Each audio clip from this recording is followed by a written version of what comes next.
এবার নিজের প্রাণ বাঁচাতে রুমিন ফারহানা হাতচুর করে ক্ষমা চাই তারিক রহমানের কাছে। তবে কি ভোটের আগেই মাঠ থেকে ছিটকে পড়ছেন রুমিন ফারহানা? সরাইলে ঠিক কি ঘটেছিল যা তাকে কারাগারের দোরগোড়ায় নিয়ে এলো? আসসালামু আলাইকুম। ব্যারিস্টার রুমিন ফারহানা তিনি কিন্তু এবার ফেসেই গেলেন কিনা। তাকে দল থেকে বহিষ্কার করার পর থেকে কিন্তু তিনি তার নিজের এলাকায় ব্রাহ্মণবাড়িয়া থেকে নিজে সংসদ সদস্য বা নিজেই স্বতন্ত্র প্রার্থী হয়ে লড়ছেন এবং তাকে নাকি এখন মন্ত্রিত্ব দিতে চাচ্ছে, তাকে ক্ষমতা দিতে চাচ্ছে, কিন্তু তিনি নেবেন না।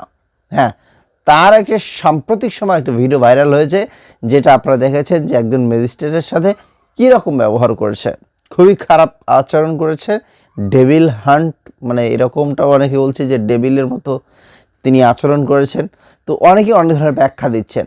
এবার তার কত লক্ষ টাকা জরিমানা হলো এবং বিএমপি থেকে কি হুঁশিয়ারি দেওয়া হয়েছে, সর্বশেষ তার পরিস্থিতি কি, বিস্তারিত জানতে আজকের এই প্রতিবেদনটি।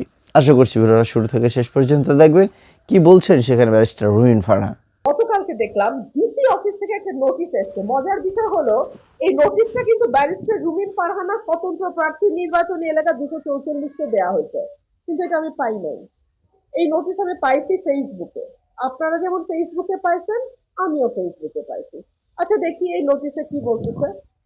বলতেছে, এত দ্বারা আপনাকে জানানো যাচ্ছে যে গত 17/1/26 খ্রিস্টাব্দ তারিখ বিকাল অনুমান 4টা থেকে 5টার দিকে আপনি ব্রাহ্মণবাড়িয়া জেলাধীন সরাইল উপজেলার নোয়াগাঁও ইউনিয়নের ইসলামপুর নামক স্থানে, ইসলামপুর না ইসলামাবাদ হবে, নামক স্থানে 400-500 লোকের উপস্থিতিতে নির্বাচনী জনসভা করেন এবং বৃহৎ স্টেজ নির্মাণ করে মাইক দিয়ে রাজনৈতিক বক্তব্য প্রদান করেন, যা রাজনৈতিক দল ও প্রার্থীর আচরণ বিধিমালা 2025-এর লঙ্ঘন। এই সময় মোবাইল কোর্ট পরিচালনাকারী বিজ্ঞ এক্সিকিউটিভ ম্যাজিস্ট্রেট তাৎক্ষণিকভাবে এই সমাবেশ বন্ধ করার নির্দেশ দিলে আপনি বিজ্ঞ এক্সিকিউটিভ ম্যাজিস্ট্রেটের সাথে অধ্যত্বপূর্ণ অসৌজন্যমূলক আচরণ করেন, হুমকি প্রদান করেন। ঘটনার এক পর্যায়ে আপনি বিজ্ঞ এক্সিকিউটিভ ম্যাজিস্ট্রেটকে বৃদ্ধাঙ্গুলি দেখিয়ে বলেন, আমি যদি না বলে এখান থেকে বেরোতে পারবে না, মাথায় রাখেন। আজকে আমি আঙুল তুলে বলে গেলাম, ভবিষ্যতে শুনবো না। এ সময় আপনার অন্য কর্মী সমর্থকও মারমুখী আচরণ করে, মত সৃষ্টি করে বিচারিক কাজে বাধা এবং কর্তব্যরত বিজ্ঞ এক্সিকিউটিভ ম্যাজিস্ট্রেটকে হুমকি প্রদান করেন, যা নির্বাচনী আচরণবিধির সুস্পষ্ট লঙ্ঘন। ঘটনাটি সামাজিক যোগাযোগ মাধ্যম সহ ইলেকট্রনিক প্রিন্ট মিডিয়ায় ছড়িয়ে পড়েছে, এতে করে বিরূপ প্রতিক্রিয়া সৃষ্টি হয়েছে। এমন অবস্থায় বর্ণিত ঘটনাসমূহের মাধ্যমে ত্রয়োদশ জাতীয় সংসদ নির্বাচন 2026 সুষ্ঠু ও নিরপেক্ষভাবে পরিচালনার ক্ষেত্রে বিঘ্ন সৃষ্টি করায় আপনাকে আগামী 22শে জানুয়ারি 2026 তারিখ বৃহস্পতিবার বেলা 11টা বা পূর্বে নিম্ন স্বাক্ষরকারী কার্যালয়ে উপস্থিত হয়ে ব্যাখ্যা প্রদানের জন্য বলা হলো, অন্যথায় আপনার অনুপস্থিতিতে আইনানুগ ব্যবস্থা গ্রহণ করা হবে। আচ্ছা, দেখুন, 17 তারিখ ইসলামাবাদে যে ঘটনাটি ঘটেছে সেখানে আমরা কোনো জনসভা করি নাই। এটা একটা ছোট উঠান বৈঠক ছিল, কিন্তু আপনাদের সবার দোয়ায় আমার ছোট্ট উঠান বৈঠকে 400-500 লোক হয়ে যায়। এটা আল্লাহর রহমত, আল্লাহর মেহেরবানি, আপনাদের সবার দোয়া। আমি মাইক ব্যবহার করি না, আমি হ্যান্ড মাইক ব্যবহার করি। আমি স্টেজ বলতে একটা চেয়ার ছিল, দুটা, আর দুপাশে আমার জন্য একটা চেয়ার, আর দুপাশে দুটো চেয়ার ছিল, আর সব সামনে প্লাস্টিকের চেয়ারে মানুষ বসা ছিল, দাঁড়ানো ছিল। এর মধ্যে যখন ম্যাজিস্ট্রেট সাহেব আসেন, তিনি এসে পুলিশ নিয়ে প্রথমে ভেতরে ঢোকেন, উঠানের ভেতরে আসেন। আসার পরে আমি দেখতে পাচ্ছিলাম আমার লোকজনও তাকাচ্ছিল, মানে আমার যারা ভোটার তারাও তাকাচ্ছিল। এক পর্যন্ত স্টেজের উপর উঠে আসে, আমার একটা চেয়ার ওই মঞ্চে, আমি দাঁড়ানো, ওখানে উঠে আসে।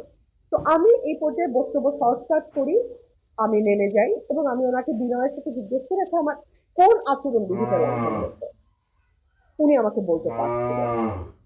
একটা পর্যায়ে আমি উত্তেজিত হয়ে বলি, সবাই প্রচারণা করছে, আপনাদেরকে বৃদ্ধাঙ্গুলি দেখাচ্ছে। কিভাবে বলি? এই যে বৃদ্ধাঙ্গুলির কথাটা বললাম, এই কথাটা কোথা থেকে আসলো? কথাটা তো হঠাৎ আসে নাই। এই কথাটা এসছে এই ছবিটা থেকে। তো দেখেন, এটা উপজেলা আশুগঞ্জ উপজেলা বিএনপি সাধারণ সম্পাদক, তিনি বলছেন যে রিটার্নিং অফিসারের কাছে রুমিন ফারহানার দেয়া অভিযোগকে বৃদ্ধাঙ্গুলি দেখালেন উপজেলা বিএনপি সাধারণ সম্পাদক হাবিবুর রহমান। এটা ব্রাহ্মণবাড়িয়া নিউজে বড় করে গেছে। আমি সেটা ওনাকে দেখেছি যে মানুষ, অন্য প্রার্থীর কর্মীরা এভাবে আপনাদেরকে বৃদ্ধাঙ্গুলি দেখায়, আপনারা কিছু করতে পারেন না। এটাই আমি বলেছি। আমি কাউকে বৃদ্ধাঙ্গুলি দেখাই নাই। অর্থাৎ চিন্তা করে দেখুন, সরকারি চিঠি, দুটো চিঠি আপনাদেরকে আমি পড়ে শোনালাম, দুটোতেই দাবি করা হচ্ছে আমি বৃদ্ধাঙ্গুলি দেখিয়েছি। এটা সর্বৈব মিথ্যা। আমি ম্যাজিস্ট্রেটকে বলেছি যে অন্য প্রার্থীর কর্মী সমর্থকরা এই যে বৃদ্ধাঙ্গুলি দেখায়, আপনারা একটু দয়া করে এটা দেখুন, সবাই দেখুন। দেখা যেতে পারে সাম্প্রতিক সময় বিএনপিতে বহিষ্কৃত কয়েকজন নেতাকে দলে ফিরিয়ে নেওয়ার প্রক্রিয়া শুরু হয়েছে। বগুড়া সহ বিভিন্ন জেলায় এমন উদাহরণ রয়েছে। তবে রুমিন ফারহানার মতো প্রভাবশালী ও জনপ্রিয় নেত্রীকে ফিরিয়ে আনা দলের জন্য বড় চ্যালেঞ্জ। একদিকে দলের হাইকমান্ড মনে করছে রুমিন ফারহানার মতো তরুণ নেতৃত্ব ফিরে এলে দলের ভাবমূর্তি উজ্জ্বল হবে এবং নারী নেতৃত্বের প্রতিনিধিত্ব বাড়বে। অন্যদিকে রুমিন ফারহানা নিজের স্বাধীন অবস্থান ধরে রেখে বলেছেন, জনগণের ভোট আমার শক্তি, আমি তাদের সঙ্গে বিশ্বাসঘাতকতা করব না। এই ঘটনা নিয়ে বিএনপির কেন্দ্রীয় নেতৃত্ব এখনো কোনো আনুষ্ঠানিক বক্তব্য দেয়নি। তবে দলের অভ্যন্তরীণ সূত্র বলছে তারেক রহমানের এই উদ্যোগকে ইতিবাচক হিসেবে দেখা হচ্ছে এবং ভবিষ্যতে আরও এমন পদক্ষেপ নেওয়া হতে পারে। রাজনৈতিক পর্যবেক্ষকদের মতে এই ঘটনা বিএনপির অভ্যন্তরীণ গতিশীলতা এবং তারেক রহমানের নেতৃত্বের মানবিক দিককে তুলে ধরেছে। তবে রুমিন ফারহানার সিদ্ধান্ত কি হবে তা সময় বলে দিবে। ব্যারিস্টার রুমিন ফারহানার সঙ্গে তারেক রহমানের আবেগপ্রবণ ফোনালাপ বিএনপির অভ্যন্তরীণ রাজনীতিতে নতুন আলোড়ন সৃষ্টি করেছে। একদিকে দলের হাইকমান্ড বহিষ্কৃত নেতাদের ফিরিয়ে আনার মাধ্যমে ঐক্য পুনরুদ্ধারের চেষ্টা করছে, অন্যদিকে রুমিন ফারহানা জনগণের ভোটের প্রতি অটল আস্থা প্রকাশ করে দলের প্রস্তাব প্রত্যাখ্যান করেছেন। ইউনূস সাহেব 24 ঘন্টাও তার দপ্তরের দাপ্তরিক চিঠির গোপনীয়তা রক্ষা করতে পারেন নাই। উনি কি করে নির্বাচনের মতো এত বড় একটি দায়িত্ব পালন করবেন? খুব অবাক হয়ে লক্ষ্য করলাম দুপুরের পর থেকে আমাদের সরাইলের ওনার একটা চিঠি, দাপ্তরিক চিঠি ফেসবুকে ভেসে বেড়াচ্ছে। সন্ধ্যা নাগাদ এই চিঠিটি বিভিন্ন পত্রিকা তাদের অনলাইন যে পোর্টালগুলো আছে সেই পোর্টালে ছাপিয়েছে। দেখি ইউনূস সাহেব সেই চিঠিতে কি লিখেছেন।